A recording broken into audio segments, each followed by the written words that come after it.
ইয়ামিন জায়গাটা সুন্দর না? বিশাল বড় বড় নদী আছে দিকে দেখছো না? হ্যাঁ আবার নৌকায় উঠতে পারবা। মাই গুডনেস তাহলে তুমি থাকো এখানে কিছুদিন, আবার সাম্বারও আসতেছে কদিন পরে এখানে। ওকে তাহলে চলো এবার নৌকায় যাই না আমার বাসায় যেতে হবে।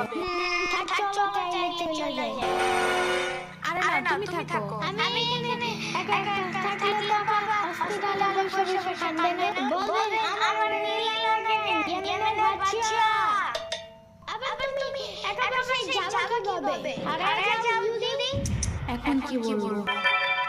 ওকে দাঁড়াও তাহলে গাড়িটা কি? গাড়ি কেন তাহলে এত দূরে গাড়ি ছাড়া নিয়ে যাবো। তোমার মাথা বসে? তুমি একটু যাবে না ওকে তাহলে বাসে চলো।